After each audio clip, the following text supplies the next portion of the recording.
नमस्कार, विद्या संसार में आपका स्वागत है। जरा सोचिए, अब अगला प्रश्न देखते हैं। भारत में जीएसटी लागू करने का सुझाव किस समिति ने दिया था? चेलैया समिति, विजय केलकर समिति, नरसिम्हन समिति, वर्मा समिति? सही उत्तर है विजय केलकर समिति। इस चर्चा में अगर हम इस पहले सवाल के जवाब को ही एक दिलचस्प नजरिए से देखें तो किसी भी बड़े बदलाव के लिए हमेशा एक मजबूत नींव की जरूरत होती है। बिल्कुल वैसे ही जैसे कोई भी आलीशान घर बनाने से पहले हम सीधे ईंट गारे का काम शुरू नहीं करते, बल्कि एक अनुभवी आर्किटेक्ट का सुझाव लेते हैं। ये उपमा एकदम सटीक बैठती है। कर सुधार या टैक्स रिफॉर्म कोई ऐसी चीज तो है नहीं जिसे बस मन में आया और रातों रात लागू कर दिया। बिल्कुल नहीं। असल में होता क्या है कि इतने विशाल विषय के लिए एक पूरी समिति का गठन करना पड़ता है। भारत की जो पुरानी कर प्रणाली थी वो इतनी ज्यादा उलझी हुई थी कि उसे बदलने के लिए किसी एक व्यक्ति का दिमाग काफी नहीं था। हाँ, मतलब केवल सरकार की राजनीतिक इच्छा शक्ति से काम नहीं चलने वाला था। एकदम सही। इसके लिए अर्थशास्त्रियों और विशेषज्ञों के एक पूरे समूह की जरूरत थी जो हर बारीक पहलू का अध्ययन कर सके। तो मतलब ये कोई एक दिन का काम नहीं था? बिल्कुल नहीं। और अगर हम विकल्पों पर गौर करें तो विजय केलकर समिति का मुख्य काम केवल एक सुझाव देना था। श्रोताओं के लिए यह समझना बहुत जरूरी है कि सुझाव देने का मतलब सीधे कानून बनाना नहीं होता। हाँ, वो बस एक आधार था। हाँ, ये समिति बस एक सैद्धांतिक आधार तैयार कर रही थी, मतलब एक विजन दे रही थी कि अर्थव्यवस्था को किस दिशा में जाना चाहिए। इसी सुझाव ने सबसे पहले ये स्पष्ट किया कि देश को पुराने अप्रत्यक्ष करों के जंजाल से बाहर निकलने की सख्त जरूरत है। अब अगला सवाल देखते हैं। जीएसटी के अंतर्गत जीरो रेटेड वस्तुएं कौन सी हैं? लग्जरी कारें, मोबाइल फोन, ताजी सब्जियां और नमक, ब्रांडेड कपड़े? सही उत्तर है ताजी सब्जियां और नमक। अब अगर इन विकल्पों को देखें तो ये सच में सोचने पर मजबूर करते हैं। एक तरफ लग्जरी कारें हैं और ब्रांडेड कपड़े हैं और दूसरी तरफ साधारण नमक और सब्जियां। बहुत बड़ा अंतर है। वही तो। इन विकल्पों के बीच का ये भारी अंतर बहुत ही आश्चर्यजनक लगता है। और मजे की बात यह है कि ये अंतर ही इस पूरी कर व्यवस्था की असली आत्मा है। अगर हम गहराई में जाएं तो जीरो रेटेड या 0% का जो वैचारिक अर्थ है उसे समझना जरूरी है। अच्छा, तो इसका मतलब ये नहीं है कि ये टैक्स के दायरे से बाहर है? बिल्कुल नहीं। सुनने वालों के लिए ये जानना दिलचस्प होगा कि इसका मतलब ये कतई नहीं है कि ये वस्तुएं कर प्रणाली से बाहर फेंक दी गई हैं। ये सिस्टम के भीतर ही मौजूद हैं, लेकिन इन पर जो टैक्स का मीटर है उसे जानबूझकर 0 पर रोक दिया गया है। लेकिन ऐसा क्यों? मतलब सीधे बाहर ही क्यों नहीं कर दिया? क्योंकि व्यवस्था में रखकर उन पर नियंत्रण रखा जा सकता है। और जहां तक उस भारी अंतर की बात है तो कर प्रणाली में जीवन की बुनियादी जरूरतों और विलासिता की चीजों के बीच एक बहुत ही कठोर विभाजन करना ही पड़ता है। ताकि सब पर बोझ बराबर न पड़े। एकदम सही। इसका मुख्य उद्देश्य ये सुनिश्चित करना है कि कर का बोझ समाज के हर वर्ग पर न्याय संगत हो। सोचकर देखिए, एक दिहाड़ी मजदूर और एक अरबपति दोनों के भोजन में नमक की मात्रा तो लगभग समान ही होती है ना? हाँ बिल्कुल, नमक तो नमक है। कोई अमीर होने पर ज्यादा नमक तो नहीं खाएगा। ठीक कहा। तो अगर नमक जैसी बुनियादी चीज पर भारी कर लगा दिया जाए तो अमीर को तो शायद फर्क ना पड़े, लेकिन एक गरीब इंसान पर इसका प्रभाव बहुत क्रूर होगा। सही बात है। वहीं दूसरी ओर लग्जरी कारों या ब्रांडेड कपड़ों पर भारी कर लगाकर सरकार वो राजस्व जुटा लेती है जिसका नुकसान उसे ताजी सब्जियों को जीरो रेटेड रखने से होता है। ये एक बेहतरीन संतुलन है। अब अगला प्रश्न देखते हैं। जीएसटी परिषद में राज्यों को कितना वोटिंग अधिकार दिया गया है? आधा, 2/3, 1/3, 3/4? सही उत्तर है 2/3। यहाँ एक स्वाभाविक सी जिज्ञासा पैदा होती है। केंद्र सरकार इतनी शक्तिशाली होती है, फिर भी राज्यों को इतना बड़ा हिस्सा, मतलब 2/3 वोटिंग अधिकार आखिर क्यों दिया गया है? इसके पीछे का जो गणित है और राजनीति भी, वो बहुत ही दिलचस्प है। ये सीधे तौर पर भारत के संघीय ढांचे, जिसे हम फेडरल स्ट्रक्चर कहते हैं, उसकी ताकत को दर्शाता है। भारत राज्यों का एक संघ है। राज्यों की सहमति के बिना कोई भी राष्ट्रीय कर प्रणाली कभी जमीन पर उतर ही नहीं सकती। तो क्या ये राज्यों को एक तरह से भरोसे में लेने का तरीका था? बिल्कुल। और असली खेल इस गणित में छुपा है। राज्यों के पास 2/3 यानी 66% से ज्यादा वोटिंग अधिकार होने का सीधा मतलब ये है कि कर निर्धारण में केंद्र सरकार अकेले अपनी मनमानी नहीं कर सकती। मतलब अगर केंद्र सरकार कोई नियम थोपना चाहे तो वो अकेले ऐसा नहीं कर सकती। एकदम सही, क्योंकि किसी भी निर्णय को पारित होने के लिए 3/4 यानी 75% बहुमत की आवश्यकता होती है। अच्छा। अब इसे ऐसे समझे ना, तो राज्य अकेले कोई फैसला ले सकते हैं क्योंकि उनके पास केवल 2/3 है, और न ही केंद्र अकेले फैसला ले सकता है क्योंकि उनके पास बचा हुआ 1/3 हिस्सा है। मतलब दोनों को एक दूसरे की जरूरत पड़ेगी ही। हाँ, कोई भी नियम तभी पास होगा जब दोनों सहमत होंगे। ये सर्वसम्मति का एक बहुत ही सुरक्षित मॉडल है, जिससे राज्यों को यह तसल्ली रहती है कि उनके राजस्व की सुरक्षा हमेशा उनके अपने हाथों में है। अब अगला सवाल देखते हैं। सर्वप्रथम जीएसटी बिल का प्रारूप तैयार करने वाली समिति के अध्यक्ष कौन थे? असीम दास गुप्ता, विजय केलकर, मनमोहन सिंह, अरुण जेटली। सही उत्तर है असीम दास गुप्ता। यहाँ सुनने वालों के लिए ये समझना बहुत जरूरी है कि हमारे पहले प्रश्न, जहाँ केलकर समिति ने केवल सुझाव दिया था, और इस प्रश्न के बीच एक बहुत बड़ा वैचारिक अंतर है। यहाँ बात प्रारूप या ड्राफ्ट तैयार करने की हो रही है। और यहीं से विचार हकीकत के पन्नों पर उतरना शुरू होता है।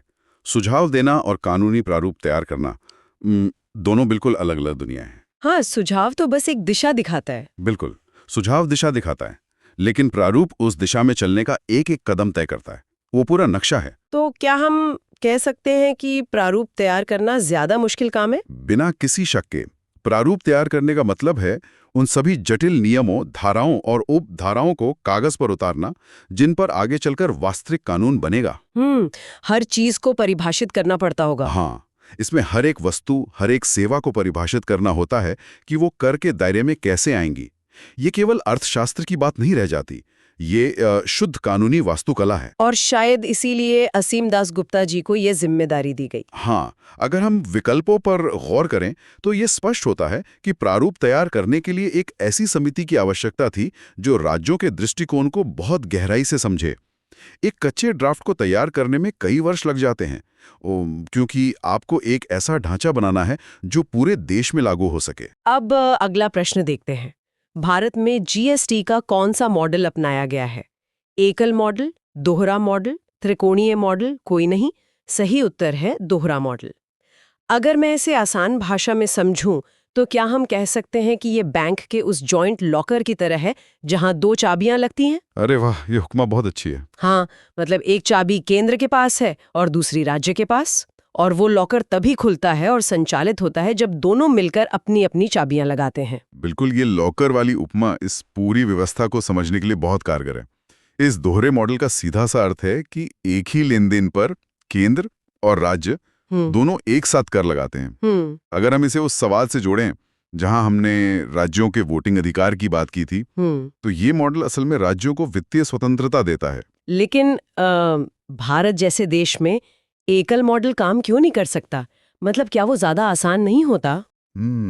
सुनने में आसान लगता है, लेकिन व्यावहारिक रूप से भारत जैसे विशाल और विविधतापूर्ण देश में एकल मॉडल बहुत बड़ी समस्या बन जाता। वो कैसे? अगर केवल एकल मॉडल होता, जहां केवल केंद्र सरकार कर वसूलती और फिर अपनी मर्जी से राज्यों को बांटती, तो राज्यों को हमेशा अपने ही विकास कार्यों के पैसों के लिए केंद्र का मुंह ताकना पड़ता। मतलब उन्हें एक तरह से भिखारी बनकर खड़ा रहना पड़ता। एक तरह से हाँ, इससे राज्यों की स्वतंत्रता खतरे में पड़ जाती। और एक और बात, ये दोहरा मॉडल कर प्रणाली में बहुत पारदर्शिता लाता है। अच्छा। हाँ, आज जब कोई उपभोक्ता अपना बिल देखता है तो उसे स्पष्ट पता चलता है कि उसका कितना पैसा राज्य के विकास में जा रहा है और कितना राष्ट्र के विकास में। रही बात विकल्पों में दिए गए त्रिकोणीय मॉडल की, तो वैसी कोई चीज व्यावहारिक रूप से कर प्रणालियों में होती ही नहीं है। अब अगला सवाल देखते हैं। एसजीएसटी कौन वसूलता है? केंद्र सरकार, राज्य सरकार, स्थानीय नगर निगम या आरबीआई? सही उत्तर है राज्य सरकार। यहाँ ध्यान देने वाली बात यह है कि एसजीएसटी शब्द में जो एस है उसका सीधा अर्थ स्टेट यानी राज्य से है। नाम से ही काफी कुछ स्पष्ट हो जाता है। बिल्कुल, और यह सीधे तौर पे उसी दोहरे मॉडल का जीता जागता व्यवहारिक रूप है जिसकी हमने अभी चर्चा की। राज्य सरकार द्वारा अपना एसजीएसटी खुद वसूला जाना इस बात की गारंटी है कि राज्यों की आय का जो मुख्य स्रोत है वो पूरी तरह से सुरक्षित रहे। इसका मतलब पैसा सीधे उनके खजाने में जाता है? एकदम सीधे। उन्हें केंद्र द्वारा पैसा जारी किए जाने का इंतजार नहीं करना पड़ता। यह तत्काल तरलता यानी तुरंत कैश फ्लो सुनिश्चित करता है। रोजमर्रा के खर्चों के लिए। हाँ, राज्यों को अपने अस्पताल चलाने हैं, पुलिस को सैलरी देनी है, राज्य के राजमार्ग बनाने हैं, इन सब के लिए तुरंत पैसा चाहिए। और अगर हम बाकी विकल्पों को देखें जैसे आरबीआई या नगर निगम, तो वो क्यों नहीं कर सकते? ये एक अच्छा विश्लेषण है। स्थानीय नगर निगमों का दायरा बहुत सीमित होता है, वो पूरे राज्य का कर नहीं संभाल सकते। सही बात है। और जहां तक आरबीआई की बात है, तो रिजर्व बैंक मौद्रिक नीति देखता है, नोट छापता है, बैंकों को नियंत्रित करता है। कर वसूली उसका काम नहीं है, इसलिए राज्य सरकार का ये काम खुद करना सबसे तार्किक है। अब अगला प्रश्न देखते हैं। शराब और पेट्रोलियम को जीएसटी से बाहर रखने का निर्णय कौन लेता है? वित्त मंत्रालय, संसद, जीएसटी परिषद, सुप्रीम कोर्ट? सही उत्तर है जीएसटी परिषद। लेकिन यहाँ एक बहुत ही तार्किक सवाल उठता है। शराब और पेट्रोलियम जैसी चीजें जिनका पूरे देश में हर दिन अत्यधिक उपयोग होता है और जिनसे सरकारों को सबसे ज्यादा भारी कमाई होती है, उन्हें ही व्यवस्था से बाहर रखने की इतनी बड़ी शक्ति जीएसटी परिषद के पास ही क्यों है? ये इस पूरी चर्चा का सबसे दिलचस्प मोड़ है। इसके पीछे अर्थशास्त्र से ज्यादा राजनीति काम करती है। सबसे पहले तो ये समझना होगा कि ये शक्ति जीएसटी परिषद के पास होना इस परिषद की सर्वोच्चता को स्थापित करता है। मतलब सबसे ऊपर यही है। हाँ, ये दिखाता है कि देश के सबसे बड़े और संवेदनशील आर्थिक फैसले कोई एक मंत्रालय या देश की अदालतें नहीं ले रही हैं, बल्कि यही परिषद ले रही है। और परिषद में तो राज्यों का बहुमत है, जैसा हमने पहले देखा था, 2/3 वाला हिस्सा। बिल्कुल, यही सबसे अहम कड़ी है। शराब और पेट्रोलियम राज्यों की कमाई के सबसे बड़े साधन हैं, जिन्हें हम कैश काउ या दुधारू गाय कह सकते हैं। राज्य किसी भी हाल में इन वस्तुओं पर अपना नियंत्रण छोड़ना नहीं चाहते थे। तो मतलब अगर केंद्र सरकार को जीएसटी का पूरा ढांचा लागू करवाना था और राज्यों को मनाना था, तो उन्हें ये रियायत देनी ही पड़ी। हाँ, एक बहुत बड़ा समझौता था ये। यह तय किया गया कि इन वस्तुओं को कब जीएसटी में लाना है, इसका निर्णय परिषद करेगी। और क्योंकि संसद में केंद्र का दबदबा हो सकता है, लेकिन परिषद में राज्यों की आवाज बुलंद होती है। 75% वाली बात। बिल्कुल, इसलिए जब भी इन वस्तुओं को भविष्य में जीएसटी के दायरे में लाने का समय आएगा, तो वो फैसला राज्यों की पूर्ण सहमति से ही होगा, किसी दबाव में नहीं। अब अगला सवाल देखते हैं। जीएसटी के संशोधन विधेयक के रूप में संसद में पेश किया गया था। 101वां, 108वां, 122वां, 115वां। सही उत्तर है 122वां। स्रोत में इसके साथ एक बहुत ही जरूरी नोट भी दिया गया है। यह बिल 122वां था, लेकिन कानून बनने पर 101वां संशोधन कहलाया। अक्सर ये 122वां बनाम 101वां का जो आंकड़ा है, ये लोगों के दिमाग में एक बड़ी उलझन पैदा कर देता है। हाँ, ये उलझन बहुत आम है, लेकिन अगर हम इसे समझ लें तो हमें हमारी संसद की कार्यप्रणाली समझ आ जाएगी। असल में संसद में पेश किया गया हर एक बिल या विधेयक जरूरी नहीं कि कानून या संविधान संशोधन बनी जाए। तो क्या कई बिल रास्ते में ही अटक जाते हैं? बिल्कुल, कई बिल पेश होते हैं, लेकिन राजनीतिक असहमति के कारण या सरकारें बदल जाने के कारण वे गिर जाते हैं या रद्द हो जाते हैं। अच्छा। तो ये जो 122 का नंबर है, ये उन कुल बिलों की क्रमिक संख्या है जो उस समय तक संसद के पटल पर रखे गए थे। यानी ये 122वीं बार था जब संविधान में कोई बड़ा बदलाव करने के लिए कोई ड्राफ्ट पेश किया गया था। और फिर ये 101वां संशोधन कैसे बन गया? क्योंकि संशोधन नंबर 101 उन बिलों की गिनती है जिन्होंने लोकसभा, राज्यसभा और राष्ट्रपति की मंजूरी पाने की पूरी लंबी प्रक्रिया को सफलतापूर्वक पार किया और अंततः देश का पक्का कानून बन गए। इसका मतलब बीच के 21 बिल फेल हो गए? एकदम सही। 122 से 101 के बीच का जो फासला है, यानी वो 21 बिल, वो ऐसे बिल थे जो इतिहास के पन्नों में कहीं खो गए। बाप रे! ये इस बात का बहुत बड़ा प्रमाण है कि 116वां संशोधन बनना कोई आसान सफर नहीं था। ये कई दशकों की बहस का अंतिम परिणाम था। अब अगला प्रश्न देखते हैं। जीएसटी के चोरी करने पर कितने वर्ष के कारावास का प्रावधान है? 2 वर्ष, 3 वर्ष, 5 वर्ष, 10 वर्ष? सही उत्तर है 5 वर्ष। यहाँ इस सजा की जो गंभीरता है, पूरे 5 साल का कारावास, उस पर जोर देना बहुत जरूरी है। ये कोई छोटी मोटी पेनल्टी नहीं है कि जुर्माना भरा और छूट गए। बिल्कुल नहीं, ये एक बेहद सख्त कदम है और इसके लिए पीछे का कारण इस नए कर ढांचे की सुरक्षा से जुड़ा है। किसी भी नई व्यवस्था को खासकर जब वो इतने बड़े पैमाने की हो, सफल बनाने के लिए सख्त दंडात्मक प्रावधानों की आवश्यकता होती है। लोगों के मन में डर होना चाहिए। हाँ, एक निवारण होना चाहिए। असल में पूरी जीएसटी व्यवस्था इनपुट टैक्स क्रेडिट की एक चेन या श्रृंखला पर निर्भर करती है। एक सेकंड रुकिए, ये इनपुट टैक्स क्रेडिट की चेन क्या होती है? थोड़ा आसान भाषा में समझाएं। आसान भाषा में समझें तो ये एक पासिंग द पार्सल गेम की तरह है। अच्छा। जब एक कारखाने वाला कच्चा माल खरीदता है तो वो टैक्स चुकाता है। फिर जब वो थोक व्यापारी को माल बेचता है तो वो अपना चुकाया हुआ टैक्स वापस मांग लेता है और अब टैक्स का बोझ थोक व्यापारी पर आ जाता है। ये चेन अंत में ग्राहक तक जाती है। समझ रही हूँ। अब सोचिए, अगर बीच में बैठा कोई एक व्यापारी भी इस चेन में चोरी करता है या फर्जी बिल बनाता है तो उसका असर पूरी श्रृंखला पर पड़ता है और सरकार के खजाने में सीधा छेद होता है। अरे, तो एक चोरी से पूरा सिस्टम हिल सकता है। हाँ, इसीलिए 5 वर्ष की सजा रखी गई है। कानून बनाने वालों ने स्पष्ट कर दिया है कि कर चोरी अब केवल कोई मामूली प्रशासनिक चूक नहीं है, बल्कि ये देश की अर्थव्यवस्था के खिलाफ किया गया एक गंभीर आर्थिक अपराध है। बिल्कुल, 2 या 3 साल होता तो शायद लोग डरते ही नहीं। सही कहा। 5 वर्ष की सजा ईमानदारी को बढ़ावा देने के लिए एक कड़े मनोवैज्ञानिक हथियार के रूप में काम करती है। अब अगला सवाल देखते हैं। भारत में जीएसटी लागू करने का मुख्य उद्देश्य क्या था? करों की संख्या बढ़ाना, एक देश एक कर व्यवस्था बनाना, राज्यों की आय कम करना, केवल अमीरों पर कर लगाना? सही उत्तर है एक देश एक कर व्यवस्था बनाना। अगर हम बाकी के गलत विकल्पों पर गौर करें, जैसे राज्यों की आय कम करना या करों की संख्या बढ़ाना, तो मुझे लगता है कि ये तो इस पूरे ढांचे की मूल भावना के ही बिल्कुल खिलाफ है। आपने बिल्कुल सही पकड़ा। कोई भी लोकतांत्रिक देश ऐसी कर व्यवस्था क्यों ही लाएगा जिसका उद्देश्य अपने ही राज्यों की आय कम करना हो? वही तो। जैसा कि हमने पूरी चर्चा में देखा, राज्यों की आय सुरक्षित करने के लिए तो एसजीएसटी और परिषद में 2/3 वोटिंग अधिकार जैसे मजबूत प्रावधान किए गए हैं। और वो केवल अमीरों पर कर लगाने वाला विकल्प भी तो अजीब है। हाँ, वो अव्यवहारिक है। हमने जीरो रेटेड सूची में नमक और सब्जियों का उदाहरण देखा कि कैसे बुनियादी जरूरतों को कर मुक्त रखकर समाज में समानता लाने का प्रयास किया गया है, न कि केवल एक वर्ग को निशाना बनाने का। फिर एक देश एक कर कर असली मतलब क्या है? ये सिर्फ एक नारा नहीं है, ये पूरे भारत के अलग अलग और बिखरे हुए बाजारों को एक मजबूत, एकीकृत राष्ट्रीय बाजार में बदलने का एक बहुत बड़ा दर्शन है। एक ट्रक जो कश्मीर से कन्याकुमारी तक जा रहा है, उसे हर राज्य की सीमा पर अलग अलग टैक्स ना देना पड़े, यही इसका मुख्य उद्देश्य था। लेकिन यहाँ सुनने वालों के लिए एक बहुत ही गहरा और वैचारिक प्रश्न भी खड़ा होता है। वो क्या? हमने देखा कि भारत में दोहरा मॉडल है, जहां केंद्र और राज्य दोनों अपना अपना कर लगा रहे हैं।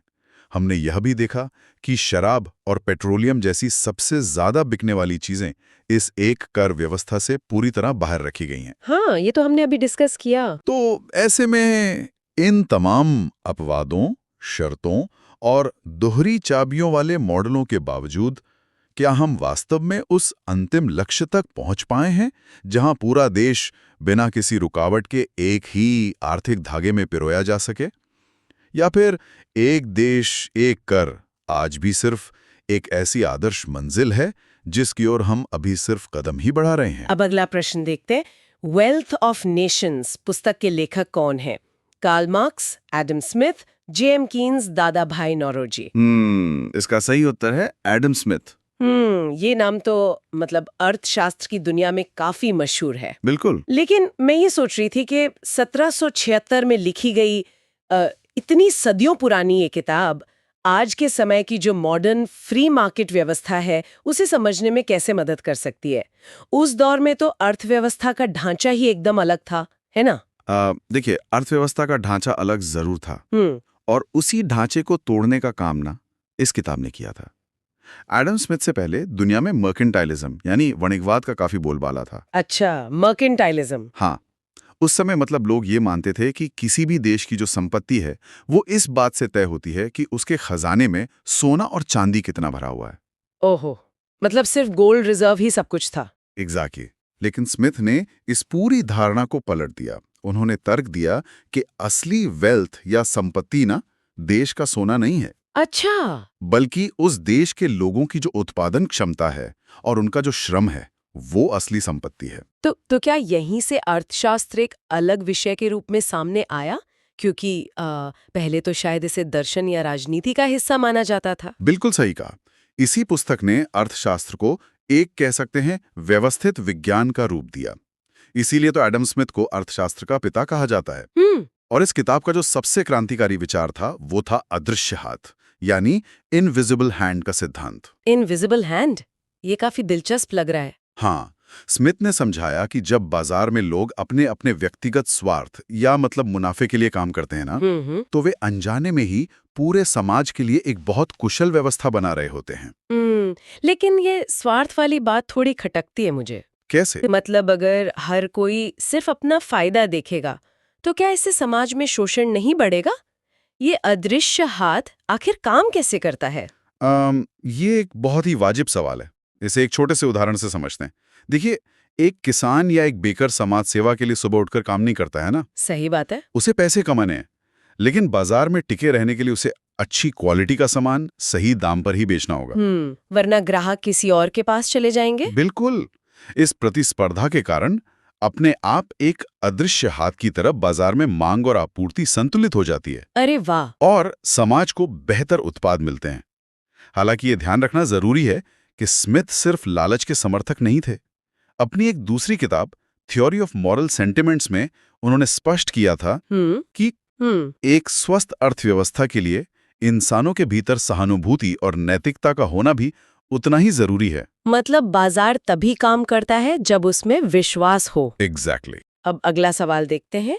बंद अर्थव्यवस्था से आप क्या समझते हैं? केवल निर्यात होना, मुद्रास्फीति नियंत्रित होना, घाटे की वित्त व्यवस्था, आयात निर्यात बंद होना? इसका सही जवाब है आयात निर्यात बंद होना। अगर मैं इसे एक एनालॉजी से समझूं तो एक बंद अर्थव्यवस्था किसी ऐसे दूर दराज के द्वीप की तरह है जिसका बाहरी दुनिया से कोई संपर्क ही नहीं है। बिल्कुल। मतलब उन्हें अपनी जरूरत की हर चीज खुद ही बनानी पड़ती होगी, चाहे वो सुई हो या फिर हवाई जहाज। ये बहुत ही सटीक एनालॉजी है। अर्थशास्त्र की जो तकनीकी भाषा है ना, उसमें इस स्थिति को ऑटार्की कहा जाता है। ऑटार्की? हाँ, इसका मतलब है पूर्ण आत्मनिर्भरता। एक बंद अर्थव्यवस्था में बाहरी देशों के साथ कोई आर्थिक लेन देन नहीं होता है। ना तो कोई सामान या सेवा बाहर से खरीदी जाती है, जिसे हम आयात कहते हैं। सही बात है। और ना ही अपना कोई सामान बाहर बेचा जाता है, जिसे निर्यात कहते हैं। लेकिन कोई भी देश ऐसा क्यों करना चाहेगा? मतलब? मेरा मतलब है आज के दौर में जब हम सब ग्लोबल सप्लाई चेन पर इतने ज्यादा निर्भर हैं, तो खुद को दुनिया से काट लेने में तो बहुत भारी नुकसान है। देखिए, सिद्धांत रूप में ना कुछ देश अपनी घरेलू इंडस्ट्रीज को विदेशी प्रतिस्पर्धा से बचाने के लिए ऐसा करते हैं। प्रोटेक्शनिज्म। हाँ, वे चाहते हैं कि उनका पैसा देश के बाहर न जाए और वे हर चीज में आत्मनिर्भर बन जाएं। लेकिन वास्तविकता में इसके नुकसान बहुत बड़े होते हैं। वो कैसे? जब आप बाहर से नई तकनीक या कच्चा माल नहीं मंगाते, तो आपके देश में नवाचार यानी जो इनोवेशन है वो रुक जाता है। बिल्कुल। चीजें महंगी बनने लगती हैं और उनकी क्वालिटी भी दुनिया के मुकाबले काफी कमजोर रह जाती है। तो क्या आज के समय में दुनिया का कोई ऐसा देश है जो पूरी तरह से बंद अर्थव्यवस्था हो? 100% बंद अर्थव्यवस्था तो आज के समय में व्यावहारिक रूप से एकदम असंभव है। हर देश को किसी न किसी संसाधन, जैसे कच्चा तेल हो गया या जरूरी दवाएं हो गईं, उनके लिए दूसरों पर निर्भर होना ही पड़ता है। सही बात है। हालांकि उत्तर कोरिया इसका सबसे करीबी आधुनिक उदाहरण माना जा सकता है। अच्छा, नॉर्थ कोरिया? हाँ, क्योंकि वहां की सरकार ने बाहरी दुनिया के साथ व्यापार पर बहुत ही सख्त पाबंदियां लगा रखी हैं। और अगर हम भारत के इतिहास को भी देखें ना, तो 1991 के आर्थिक सुधारों से पहले भारत भी लाइसेंस राज और सख्त आयात नीतियों के कारण काफी हद तक एक बंद अर्थव्यवस्था के ही करीब था। अच्छा, 1991 के बाद ही भारत ने अपनी अर्थव्यवस्था को दुनिया के लिए पूरी तरह खोला। एग्जैक्टली। अब अगला प्रश्न देखते हैं। भारत की राष्ट्रीय आय का प्रथम मापन किसने किया था? William Digby, MG Ranade, Dadabhai Naoroji, VK Rao? इसका सही उत्तर है दादाभाई नौरोजी। ये तथ्य सच में हैरान करता है। हाँ, मतलब आज के समय में जब हमारे पास बड़े बड़े सुपर कंप्यूटर और डेटा एनालिटिक्स मौजूद है, तब भी पूरे देश की आय गिनना इतना जटिल काम है। बिल्कुल। तो 1867-68 के उस दौर में जब कोई आधुनिक उपकरण या सांख्यिकी विभाग ही नहीं था, तब दादा भाई नौरोजी ने ये गणना कैसे की होगी? हाँ, यही तो उनकी बौद्धिक क्षमता का सबसे बड़ा प्रमाण है। दादा भाई नौरोजी, जिन्हें grand old man of India भी कहा जाता है, उन्होंने ये काम बहुत ही बुनियादी लेकिन एकदम तार्किक तरीके से किया। वो कैसे? उन्होंने सबसे पहले देश के कुल कृषि उत्पादन का एक अनुमान लगाया। अच्छा। इसके बाद उन्होंने नमक, अफीम और कोयले जैसे जो गैर कृषि उत्पाद थे, उनसे होने वाली आय का एक मार्जिन उसमें जोड़ दिया। और इसी आधार पर उन्होंने पहली बार दुनिया को बताया कि भारत की राष्ट्रीय आय आखिर क्या है। तो उनकी इस गणना के नतीजे क्या रहे थे और इसका राजनीतिक या सामाजिक असर क्या हुआ उस वक्त? देखिए, उनके आंकड़े बहुत चौंकाने वाले थे। उन्होंने गणना की कि उस समय भारत की प्रति व्यक्ति आय मात्र 20 रुपए सालाना थी। सिर्फ 20 रुपए? हाँ, लेकिन इससे भी बड़ी बात यह थी कि उन्होंने ये साबित कैसे किया कि भारतीय कितने गरीब हैं। उन्होंने ना एक ब्रिटिश जेल में बंद कैदियों के खाने पीने और उनके रखरखाव के खर्च का पूरा हिसाब लगाया। अच्छा। और अपने आंकड़ों से ये सिद्ध कर दिया कि भारत के एक आम नागरिक की जो औसत आय है, वो एक ब्रिटिश कैदी पर होने वाले खर्च से भी कम थी। ये तो बहुत ही भयानक स्थिति थी। तो क्या इसी शोध के आधार पर उन्होंने अंग्रेजों की आर्थिक नीतियों की पोल खोली थी? बिल्कुल। इसी गणना के आधार पर उन्होंने अपनी वो मशहूर पुस्तक लिखी थी, poverty and un British rule in India. मैंने सुना है इसके बारे में। और इसी किताब में उन्होंने ड्रेन ऑफ वेल्थ थ्योरी, या जिसे हम धन निष्कासन का सिद्धांत कहते हैं, वो दिया था। अच्छा। और उन्होंने पहली बार गणितीय आंकड़ों के साथ दुनिया को बताया कि अंग्रेज किस तंत्र के जरिए भारत का कच्चा माल और पैसा चूसकर सीधा ब्रिटेन भेज रहे हैं। मतलब ये कोई थियरी नहीं, पूरा प्रूफ था। एग्जैक्टली। उन्होंने होम चार्जेस और बिना किसी रिटर्न वाले निर्यातों का हवाला देकर यह साबित किया कि भारत की इस भयानक गरीबी का कारण कोई प्राकृतिक आपदा नहीं है, बल्कि ये ब्रिटिश राज की एक बहुत ही व्यवस्थित लूट है। सही कहा। अब अगला सवाल देखते हैं। मानव विकास सूचकांक का प्रतिपादन किसने किया था? अमर्त्य सेन, महबूब उल हक, मनमोहन सिंह, लॉर्ड कर्जन? इसका सही जवाब है महबूब उल हक। हम सब जानते हैं कि सिर्फ जीडीपी का बढ़ना हमेशा इस बात की गारंटी नहीं होता कि देश के हर नागरिक की जिंदगी बेहतर हो रही है। बिल्कुल नहीं। जिसे अर्थशास्त्र में ट्रिकल डाउन इफेक्ट की विफलता कहा जाता है ना? जहां अमीर और अमीर हो जाता है लेकिन गरीब तक पैसा पहुंचता ही नहीं है। सही बात है। तो क्या महबूब उल हक का ये जो इंडेक्स था, वो इसी विफलता को मापने का एक तरीका था? एकदम। पाकिस्तानी अर्थशास्त्री महबूब उल हक ने 1990 में ना यही तर्क दिया था कि किसी भी देश की प्रगति को सिर्फ उसकी राष्ट्रीय आय के आकार से मापना बहुत भ्रामक हो सकता है। अच्छा।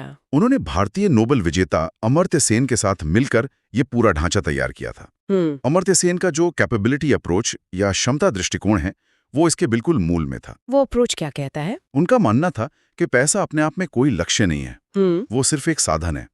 असली लक्ष्य तो ये है कि उस पैसे से इंसान अपनी क्षमता का कितना विकास कर पाता है। तो मानव विकास सूचकांक में वो कौन से पैमाने हैं जो जीडीपी से अक्सर छूट जाते हैं, और ये देशों को रैंक कैसे करता है? देखिए, ये सूचकांक मुख्य रूप से 3 बहुत ही स्पष्ट पैमानों पर काम करता है। पहला है स्वास्थ्य, जिसे जन्म के समय जीवन प्रत्याशा यानी लाइफ एक्सपेक्टेंसी से मापा जाता है। अच्छा। अब सोचिए, अगर देश बहुत अमीर है लेकिन वहां के लोग बीमारियों से जल्दी मर रहे हैं, तो वो पैसा आखिर किस काम का? बिल्कुल सही बात है। दूसरा पैमाना है शिक्षा, जिसमें जो वयस्क हैं उनकी साक्षरता और बच्चों के स्कूल जाने के औसत वर्षों को देखा जाता है। और तीसरा पैमाना है प्रति व्यक्ति आय, जो सीधे तौर पर यह दर्शाती है कि लोगों का जीवन स्तर कैसा है। इसका मतलब है कि ये सूचकांक देशों के सामने एक तरह का आईना रखता है? जी बिल्कुल। ये सूचकांक संयुक्त राष्ट्र विकास कार्यक्रम यानी UNDP द्वारा हर साल जारी किया जाता है।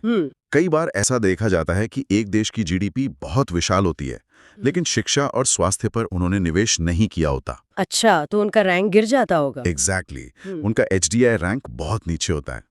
वहीं दूसरी ओर कुछ छोटे देश होते हैं जिनकी अर्थव्यवस्था बहुत बड़ी नहीं होती, लेकिन वो अपने नागरिकों की शिक्षा और स्वास्थ्य सुविधाओं के बल पर इस इंडेक्स में बहुत ऊपर अपनी जगह बना लेते हैं। अब अगला प्रश्न देखते हैं। ऑपरेशन फ्लड का संबंध किससे है? बाढ़ नियंत्रण, गेहूं उत्पादन, दुग्ध उत्पादन, मछली उत्पादन? सही उत्तर है दुग्ध उत्पादन। ये नाम हमेशा एक विरोधाभास पैदा करता है मेरे मन में। वो कैसे? जब हम फ्लड शब्द सुनते हैं तो दिमाग में ना विनाशकारी बाढ़ की तस्वीर आती है। हम्म। दूध उत्पादन के लिए इतना आक्रामक नाम क्यों चुना गया? अम, और सबसे बड़ी बात, उस समय भारत के ग्रामीण इलाकों में छोटे किसानों के पास तो मुश्किल से 1 या 2 गाय भैंस होती थी। दूध को सुरक्षित रखने के लिए फ्रिज वगैरह भी नहीं थे। फिर ये दूध की बाढ़ आई कैसे? देखिए, नाम आक्रामक इसलिए था क्योंकि लक्ष्य बहुत बड़ा था। अच्छा। लक्ष्य था भारत को दूध की कमी वाले देश से दुनिया का सबसे बड़ा दूध उत्पादक देश बनाना। इसे ही हम श्वेत क्रांति कहते हैं। व्हाइट रेवोल्यूशन था। और जहां तक आपके दूसरे सवाल की बात है कि ये मुमकिन कैसे हुआ, हाँ। तो इसका पूरा श्रेय डॉक्टर वर्गीज कुरियन को जाता है, जिन्हें मिल्कमैन ऑफ इंडिया भी कहा जाता है। उन्होंने आनंद पैटर्न का आविष्कार किया था। ये आनंद पैटर्न क्या है? कैसे काम करता था ये?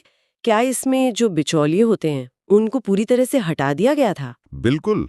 कुरियन ने समझ लिया था कि बिचौलिए किसानों को उनके दूध का सही दाम कभी नहीं देते। सही बात है। इसलिए उन्होंने ग्राम स्तर पर सहकारी समितियां यानी कोऑपरेटिव सोसाइटीज बनाई। किसान अपना दूध सीधे समिति को जाकर देते थे। अब सबसे बड़ी समस्या थी कि दूध तो बहुत जल्दी खराब हो जाता है। हाँ, फ्रिज तो थे नहीं। तो इसके लिए जिला स्तर पर मिल्क चिलिंग प्लांट लगाए गए, जहां दूध को इकट्ठा करके तुरंत ठंडा किया जाता था। अच्छा। और फिर वहां से इंसुलेटेड ट्रकों के जरिए उसे बड़े बड़े शहरों तक पहुंचाया गया। लेकिन दूध का उत्पादन तो मौसम पर भी काफी निर्भर करता है ना। सर्दियों में दूध ज्यादा होता है और गर्मियों में कम हो जाता है। इस अंतर को कैसे संभाला गया? बस यही ऑपरेशन फ्लड का सबसे बड़ा तकनीकी इनोवेशन था। अच्छा। जब सर्दियों में दूध का उत्पादन खपत से ज्यादा होता था, यानी सरप्लस हो जाता था, जी। तो उस अतिरिक्त दूध को फेंकने के बजाय उसे स्किम मिल्क पाउडर में बदल दिया जाता था। अरे वाह, पाउडर बना दिया। हाँ, और गर्मियों में जब दूध का उत्पादन कम होता था तो उसी पाउडर को वापस तरल दूध में मिलाकर बाजार की मांग पूरी की जाती थी। क्या बात है। और इसी पूरे तंत्र से अमूल जैसे ब्रांड का उदय हुआ, जिसने लाखों ग्रामीण महिलाओं को आर्थिक रूप से एकदम स्वतंत्र कर दिया। अब अगला सवाल देखते हैं। भारत में योजना आयोग की स्थापना कब हुई? 15 मार्च 1950, 26 जनवरी 1950, 1 अप्रैल 1951, 15 अगस्त 1947। इसका सही जवाब है 15 मार्च 1950।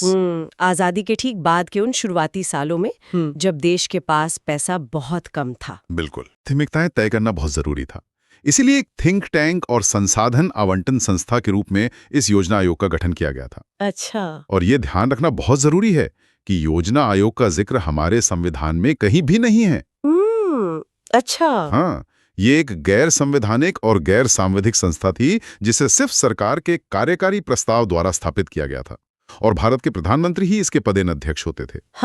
हमने इतिहास में पंचवर्षीय योजनाओं के बारे में बहुत पढ़ा है। क्या ये जो विचार था ये पूरी तरह से हमारा अपना था या हमने इसे कहीं से उधार लिया था? ये मॉडल हमने तत्कालीन सोवियत संघ से प्रेरित होकर अपनाया था। अच्छा, यूएसएसआर से। जी, वहां गॉस्प्लान नाम की एक संस्था थी जो बिल्कुल ऐसे ही काम करती थी। योजना आयोग का काम देश के विकास के लिए पूरे 5 साल का एक ब्लूप्रिंट बनाना था। जैसे हमारी जो पहली पंचवर्षीय योजना थी, जो हैरोल्ड डोमर मॉडल पर आधारित थी, उसमें पूरा ध्यान कृषि और सिंचाई पर लगाया गया था। फिर दूसरी योजना में, जो महालनोबिस मॉडल पर थी, उसमें भारी उद्योगों और कारखानों पर काफी जोर दिया गया। तो अगर ये इतना ही महत्वपूर्ण था तो फिर दशकों बाद इसे खत्म क्यों कर दिया गया? देखिए, जैसे जैसे भारत की अर्थव्यवस्था बदली ना, योजना आयोग का जो टॉप डाउन अप्रोच था, यानी दिल्ली में बैठकर ऊपर से नीचे फैसले थोपने का तरीका, वो अप्रासंगिक होने लगा। वो पूरे देश के लिए एक जैसी नीतियां बनाते थे, लेकिन हर राज्य की जरूरतें तो अलग अलग होती है ना। बिल्कुल सही बात है। राज्यों की अक्सर ये शिकायत रहती थी कि योजना आयोग में उनकी आवाज सुनी ही नहीं जाती। अच्छा। 2015 को योजना आयोग को भंग कर दिया गया और उसकी जगह नीति आयोग आ गया। एग्जैक्टली। अब अगला प्रश्न देखते हैं। मेक इन इंडिया कार्यक्रम की शुरुआत कब हुई? 2013, 2014, 2015, 2016? इसका सही उत्तर है 2014। भारत तो वैसे आजादी के बाद से ही चीजें बना रहा है। कारखानों का एक बड़ा ढांचा हमेशा से हमारे पास रहा है। हाँ। तो 25 सितंबर 2014 को शुरू हुए इस मेक इन इंडिया कार्यक्रम में ऐसा क्या नया था? मतलब, क्या ये सिर्फ एक नारा था या इसके पीछे कोई गहरी आर्थिक मजबूरी भी थी? इसके पीछे एक बहुत ही बड़ी आर्थिक चिंता थी, जिसे अर्थशास्त्र में मिडिल इनकम ट्रैप कहा जाता है। ये क्या होता है? देखिए, किसी भी विकासशील देश को अगर तेजी से अमीर बनना है तो उसे कृषि से निकालकर अपनी एक बहुत बड़ी आबादी को कारखानों में लगाना ही होता है। मैन्युफैक्चरिंग में। हाँ, भारत की अर्थव्यवस्था में सेवा क्षेत्र तो बहुत तेजी से बढ़ा, लेकिन जो विनिर्माण या मैन्युफैक्चरिंग सेक्टर है, उसका जीडीपी में योगदान हमेशा 15-16% के आसपास ही अटका रहा। अच्छा। मेक इन इंडिया का मुख्य लक्ष्य इसी हिस्सेदारी को बढ़ाकर 25% तक ले जाना था और साथ ही 10 करोड़ नई नौकरियां पैदा करना था। तो ये लक्ष्य हासिल करने के लिए विदेशी कंपनियों को भारत में फैक्ट्री लगाने के लिए कैसे मनाया गया? क्योंकि ग्लोबल सप्लाई चेन में चीन तो पहले से एक बहुत बड़ा खिलाड़ी था ना। बिल्कुल। इसके लिए सरकार को अपनी नीतियों में भारी बदलाव करने पड़े। ये सिर्फ भारत में बनाओ का एक निमंत्रण नहीं था, बल्कि इसके साथ ईज ऑफ डूइंग बिजनेस यानी व्यापार को आसान बनाने की पहल भी जुड़ी हुई थी। विदेशी प्रत्यक्ष निवेश की जो सीमाएं थीं, वो कई सेक्टर्स में खोल दी गईं। अच्छा, एफडीआई बढ़ा दिया। हाँ। रक्षा, ऑटोमोबाइल, आईटी और केमिकल्स जैसे 25 अलग-अलग सेक्टर्स की पहचान की गई, जहां भारत वैश्विक स्तर पर सप्लाई चेन का एक मजबूत हिस्सा बन सकता था। इसका जो लोगो है, वो मशीनों के गियर से बना वो एक शेर, वो आखिर क्या संदेश देता है? वो लोगों पूरे अभियान के सार को समेटे हुए है। उसमें शेर के शरीर को दांतेदार पहियों यानी गियर्स से बनाया गया है। गियर्स औद्योगिकरण, मशीनरी और उत्पादन के निरंतर चलते रहने का प्रतीक है। वहीं वो शेर भारत की ताकत, साहस और वैश्विक स्तर पर एक मैन्युफैक्चरिंग हब बनने की आर्थिक क्षमता को दर्शाता है। क्या बात है। इसका सीधा सा संदेश ये है कि भारत अब सिर्फ विदेशों से सामान मंगाकर असेंबल करने वाला देश नहीं रहना चाहता, बल्कि वो तकनीक और बुनियादी ढांचे के जरिए खुद मूल्यवर्धन या वैल्यू एडिशन करना चाहता है। अब अगला सवाल देखते हैं। किस क्षेत्र को सेवा क्षेत्र भी कहा जाता है? प्राथमिक क्षेत्र, द्वितीयक क्षेत्र, तृतीयक क्षेत्र, चतुर्थक क्षेत्र? सही जवाब है तृतीयक क्षेत्र। अर्थशास्त्र के किताबों में हम अक्सर इन क्षेत्रों का विभाजन पढ़ते हैं, लेकिन क्या हम इसे एक बहुत ही सरल उदाहरण से समझ सकते हैं कि कैसे कोई एक चीज प्राथमिक से शुरू होकर तृतीय क्षेत्र तक का सफर तय करती है? जरूर। इसे ऐसे समझते हैं।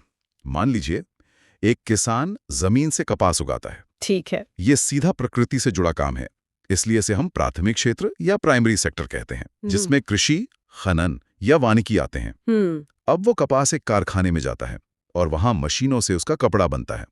कारखाने और विनिर्माण का ये जो काम है, ये द्वितीय क्षेत्र है। अच्छा, सेकेंडरी सेक्टर। जी। अब उस कपड़े को ट्रकों के जरिए बाजार तक पहुंचाना है, उस पर बैंक का लोन है, उसका विज्ञापन टीवी पर आना है। ये जो परिवहन, बैंकिंग और संचार की सेवाएं हैं, जो कोई भौतिक वस्तु नहीं बना रही बल्कि मदद कर रही हैं, यही तृतीय क्षेत्र या सेवा क्षेत्र कहलाता है। भारत के संदर्भ में ये तृतीय क्षेत्र इतना खास क्यों है? अक्सर अर्थशास्त्री कहते हैं कि भारत ने विकास का सामान्य रास्ता नहीं अपनाया। भारत का रास्ता वाकई दुनिया से काफी अलग रहा है। कैसे? आमतौर पर कोई भी अर्थव्यवस्था पहले प्राथमिक से द्वितीयक यानी कारखानों की ओर जाती है और फिर जब देश विकसित हो जाता है तब सेवा क्षेत्र बढ़ता है। यही लॉजिकल लगता है। लेकिन भारत ने द्वितीय क्षेत्र में बहुत बड़ा विस्तार किए बिना ही सीधे तृतीय क्षेत्र में एक बड़ी छलांग लगा दी। अच्छा। 1990 के दशक में उदारीकरण के बाद जब दुनिया में कंप्यूटर और इंटरनेट का बूम आया ना, तो भारत की अंग्रेजी बोलने वाली युवा आबादी ने आईटी, सॉफ्टवेयर और कॉल सेंटर्स के जरिए सेवा क्षेत्र पर सीधा कब्जा कर लिया। तो क्या इसका कोई नकारात्मक पहलू भी है?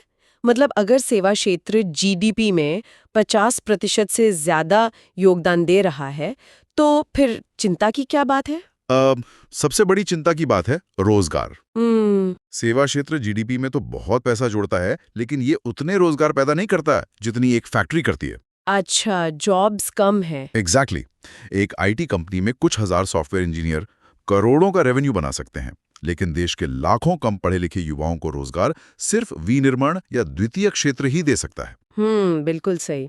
इसीलिए भारत की इस तरक्की को अक्सर अर्थशास्त्री जॉबलेस ग्रोथ या रोजगार विहीन वृद्धि का नाम भी देते हैं। अब अगला प्रश्न देखते हैं। भारतीय मुद्रा के प्रतीक चिन्ह का डिजाइन किसने तैयार किया? डी उदय कुमार, रघुराम राजन, उर्जित पटेल, सुबीर गोकर्ण? इसका सही उत्तर है डी उदय कुमार। दुनिया भर में डॉलर, यूरो या येन जैसे कुछ ही प्रतीक चिन्ह हैं, जिन्हें देखते ही लोग पहचान जाते हैं कि ये किस देश की मुद्रा है। बिल्कुल। ये तो एक तरह का इलीट क्लब है। भारत को अपने रुपए के लिए एक अलग चिन्ह की जरूरत क्यों महसूस हुई? पहले हम सिर्फ आरएस ही तो लिखते थे। देखिए, RS लिखना अंतर्राष्ट्रीय स्तर पर बहुत भ्रम पैदा करता था। अच्छा, वो कैसे? दुनिया में पाकिस्तान, श्रीलंका, नेपाल और इंडोनेशिया जैसे कई देश हैं जिनकी मुद्रा का नाम रुपया या रुपी है। सही बात है। जब भारत की अर्थव्यवस्था 2010 के दशक में वैश्विक मंच पर अपनी ताकत दिखा रही थी ना, तो हमें एक ऐसी विशिष्ट पहचान की जरूरत थी जो हमारे रुपए को बाकी देशों के रुपए से अलग कर सके। इसलिए 15 जुलाई 2010 को भारत सरकार ने आधिकारिक तौर पर इस नए प्रतीक को अपनाया था। इस डिजाइन को अगर हम थोड़ा करीब से देखें तो इसमें बहुत सारे सांस्कृतिक और आर्थिक संदेश छुपे हुए लगते हैं। उदय कुमार ने इसे कैसे गढ़ा? उदय कुमार उस वक्त IIT बॉम्बे के छात्र थे। अच्छा। उन्होंने इस डिजाइन में भारत की जड़ों और उसकी वैश्विक आकांक्षा दोनों को बहुत खूबी से मिला दिया। ये चिन्ह देवनागरी लिपि के अक्षर र और रोमन लिपि के कैपिटल R का एक बहुत ही खूबसूरत मिश्रण है, जो इसे भारत के साथ साथ विदेशियों के लिए भी आसानी से पहचाने योग्य बनाता है। और इसके ऊपर जो दो क्षैतिज रेखाएं हैं यानी हॉरिजॉन्टल लाइंस, उनका क्या महत्व है? वो रेखाएं ना इसका सबसे अहम हिस्सा हैं। भारतीय भाषाओं में जब हम कुछ लिखते हैं तो उसके ऊपर एक लाइन खींचते हैं जिसे शिरोरेखा कहा जाता है। हाँ। ऊपर की एक लाइन वो शिरोरेखा है, लेकिन जब आप दोनों लाइनों को एक साथ देखते हैं तो वो गणित के बराबर यानी इक्वल टू के निशान जैसी दिखती है। अरे वाह, मैंने तो कभी ऐसा सोचा ही नहीं। बिल्कुल, ये समानता या इक्वालिटी का प्रतीक है जो दुनिया को ये संदेश देता है कि हमारी अर्थव्यवस्था संतुलन और आर्थिक समानता की ओर बढ़ रही है। अब अगला सवाल देखते हैं। भारत में कागजी नोट जारी करने का पूर्ण अधिकार किसके पास है? भारत सरकार, वित्त आयोग, भारतीय reserve bank, state bank of India?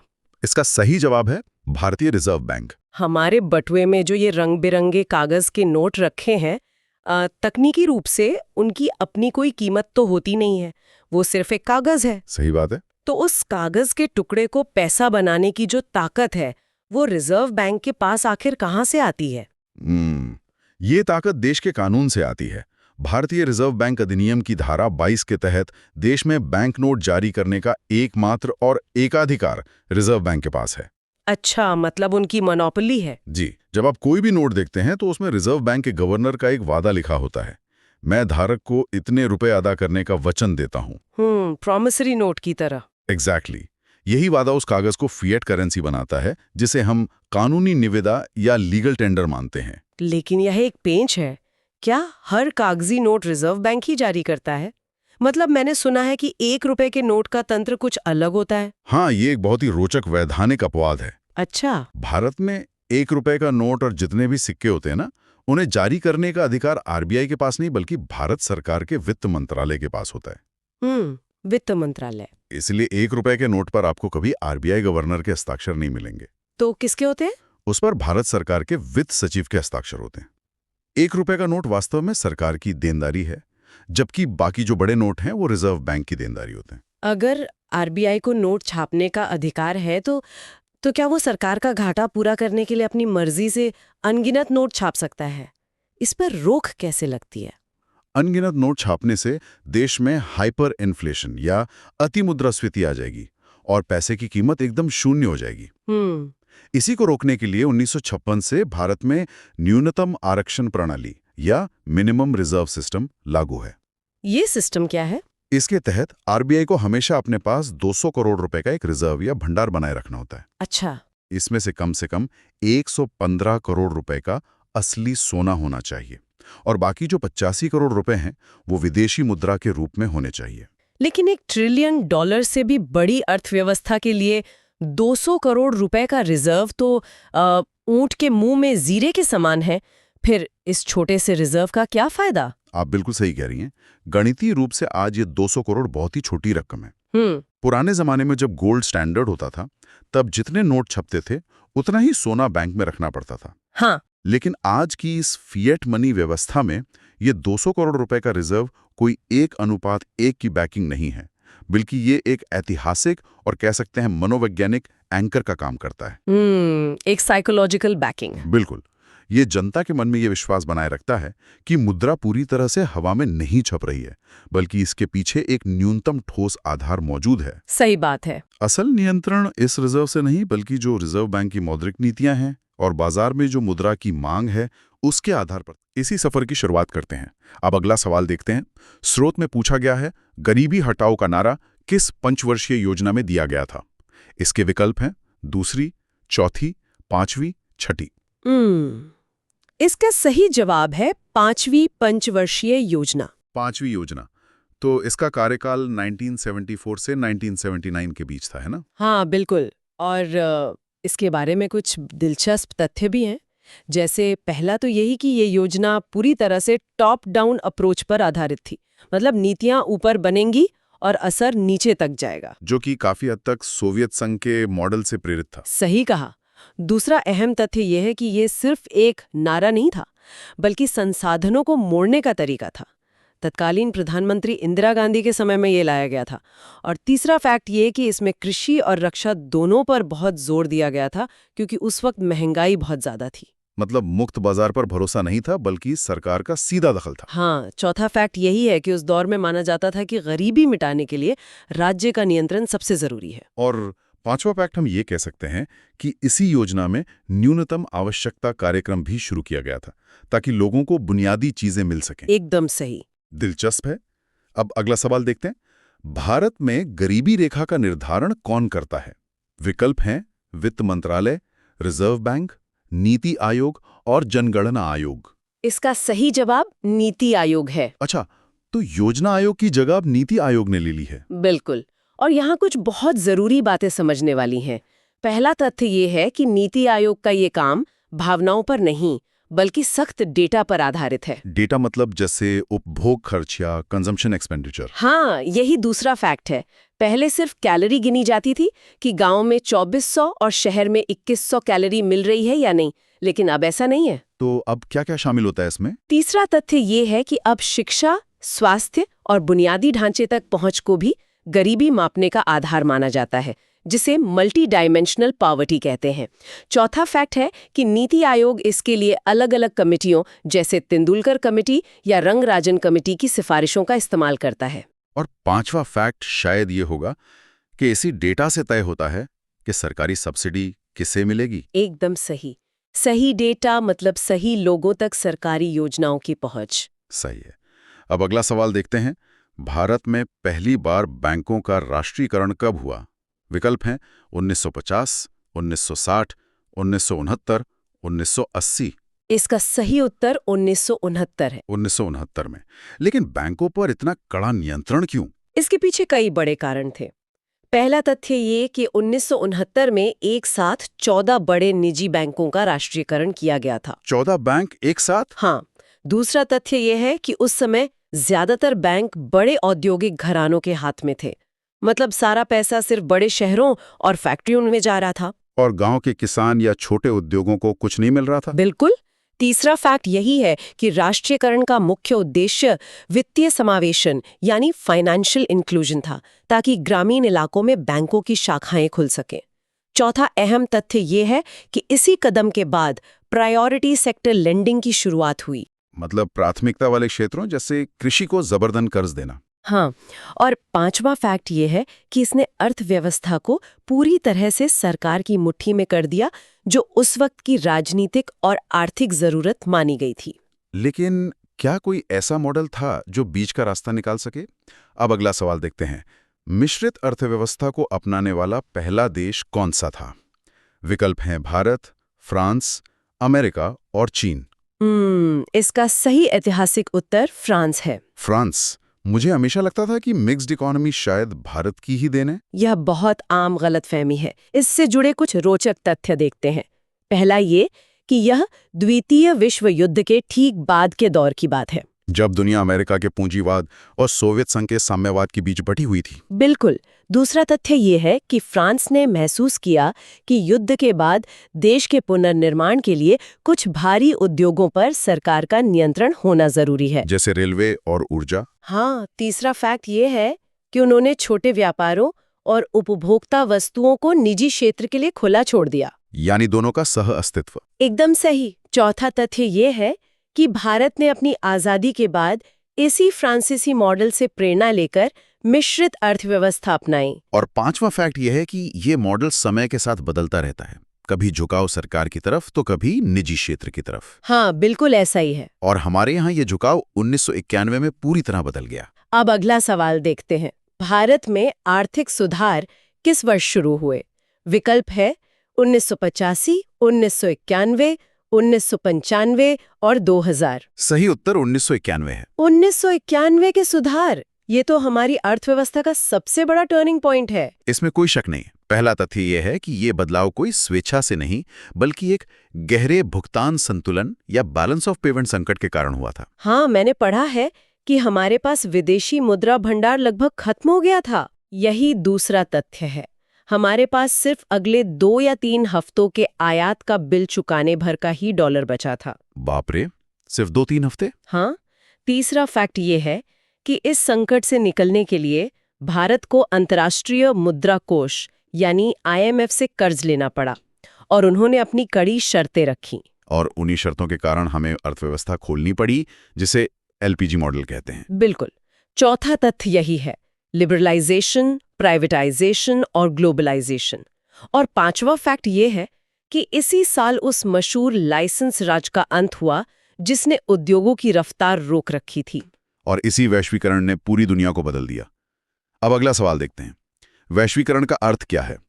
विकल्प हैं घरेलू अर्थव्यवस्था का विस्तार, घरेलू अर्थव्यवस्था का वैश्विक अर्थव्यवस्था के साथ एकीकरण, केवल विदेशी निवेश, सरकारी नियंत्रण बढ़ाना। इसका सही उत्तर है घरेलू अर्थव्यवस्था का वैश्विक अर्थव्यवस्था के साथ एकीकरण। एकीकरण थोड़ा आसान भाषा में समझते हैं इसे। हाँ, इसकी कई पहलू हैं।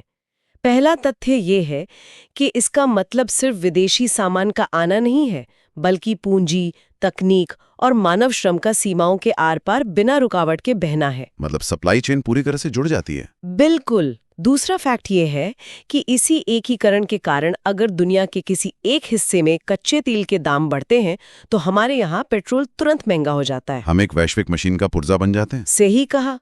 तीसरा तथ्य ये है कि 1991 के बाद इसी वैश्वीकरण ने भारत को सूचना प्रौद्योगिकी यानी IT के क्षेत्र में एक वैश्विक ताकत बनाया। लेकिन स्थानीय उद्योगों का क्या, जो बड़ी बहुराष्ट्रीय कंपनियों से नहीं लड़ पाए? ये चौथा फैक्ट है।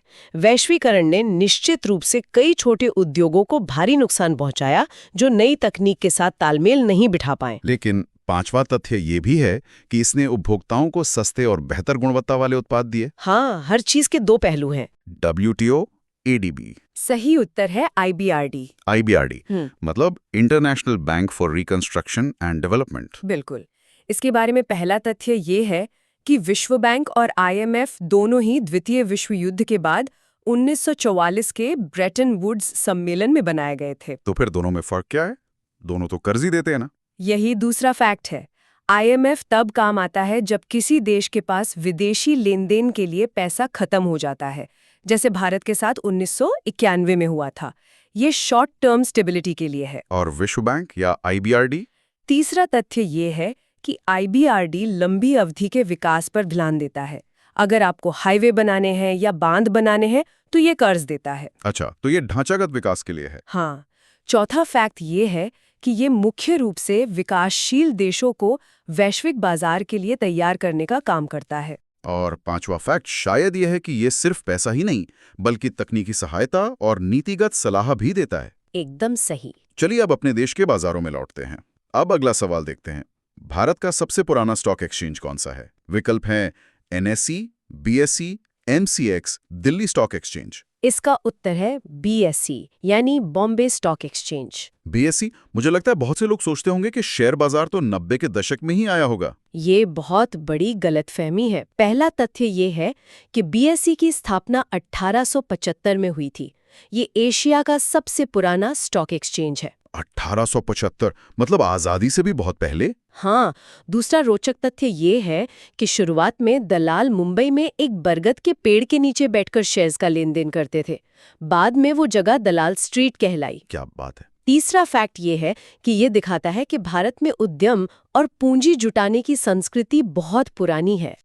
तब भी ये पूंजी बाजार अपना काम कर रहा था, भले ही छोटे स्तर पर। बिल्कुल। और पांचवा फैक्ट ये है कि स्टॉक एक्सचेंज असल में आम लोगों की बचत को उन कंपनियों तक पहुंचाता है जिन्हें विस्तार के लिए पूंजी चाहिए। सही है। ये अर्थव्यवस्था की मशीन का सबसे अहम पुर्जा है। अब एक ऐसी चीज पर आते हैं जो सीधे हमारी जेब पर असर डालती है। अब अगला सवाल देखते हैं। रेपो रेट में वृद्धि होने पर क्या प्रभाव पड़ता है? विकल्प हैं, कर्ज सस्ता होता है, कर्ज महंगा होता है, मुद्रास्फीति बढ़ती है, कोई फर्क नहीं पड़ता। इसका सही उत्तर है कर्ज महंगा होता है। रेपो रेट, ये शब्द रोज अखबारों में दिखता है। वो पानी की टंकी वाला उदाहरण याद है आपको? हाँ बिल्कुल। चलिए इसके तथ्य उसी उदाहरण से समझते हैं। पहला तथ्य ये है कि अर्थव्यवस्था में रिजर्व बैंक यानी आरबीआई मुख्य पानी की टंकी है और रेपो रेट वह दर है जिस पर यह मुख्य टंकी कमर्शियल बैंक्स को पैसा उधार देती है। तो दूसरा तथ्य ये हुआ कि अगर आरबीआई अपना कर्ज महंगा कर दे तो बैंक अपना नुकसान नहीं सहेंगे और हमारे लिए होम लोन या कार लोन महंगा कर देंगे। एकदम सही। तीसरा फैक्ट ये है कि इसे अर्थव्यवस्था की तरलता या लिक्विडिटी को नियंत्रित करने के लिए इस्तेमाल किया जाता है। जब बाजार में बहुत ज्यादा पैसा होता है तो आरबीआई रेपो रेट बढ़ा देता है। लेकिन इससे महंगाई कैसे कम होती है? ये चौथा फैक्ट है। जब कर्ज महंगा होता है तो लोग कम उधार लेते हैं। इससे बाजार में खर्च करने के लिए पैसा कम हो जाता है, लोग चीजें कम खरीदते हैं। और मांग घटने से कंपनियों को दाम गिराने पड़ते हैं। ये पांचवा फैक्ट हो गया। बिल्कुल। रेपो रेट असल में अर्थव्यवस्था की रफ्तार को नियंत्रित करने वाला ब्रेक है। बहुत ही बढ़िया। अब आज के आखिरी और सबसे अनोखे सवाल पर आते हैं। अब अगला सवाल देखते हैं। 1 रुपए के नोट पर किसके हस्ताक्षर होते हैं? विकल्प हैं गवर्नर आरबीआई, प्रधानमंत्री, राष्ट्रपति, वित्त सचिव। इसका सही उत्तर है वित्त सचिव। वित्त सचिव मतलब बाकी सारे नोटों पर तो रिजर्व बैंक के गवर्नर के हस्ताक्षर होते हैं। फिर 1 रुपए के नोट के साथ ये अलग नियम क्यों? ये बहुत ही दिलचस्प पहेली है। पहला तथ्य ये है कि 1 रुपए का नोट और सभी सिक्के केंद्रीय बैंक यानी आरबीआई की देनदारी या लायबिलिटी नहीं है। तो फिर ये किसकी देनदारी है? दूसरा फैक्ट यही है कि ये सीधे भारत सरकार की देनदारी है। वित्त मंत्रालय इन्हें जारी करता है। अच्छा, तीसरा तथ्य ये है कि बाकी जितने भी नोट आरबीआई जारी करता है वे असल में प्रॉमिसरी नोट या वचन पत्र होते हैं, जिन पर लिखा होता है मैं धारक को इतने रुपए अदा करने का वचन देता हूं। हाँ। चौथा फैक्ट ये है कि वे नोट आरबीआई अपनी संपत्तियों जैसे सोना या विदेशी मुद्रा के आधार पर जारी करता है, लेकिन 1 रुपए का नोट देश की मूल मुद्रा यानी बेस करेंसी का में कल्पना से परे है। ऐसे ही और वीडियो के लिए आप किस विषय पर वीडियो चाहते हैं वो कमेंट में जरूर बताएं।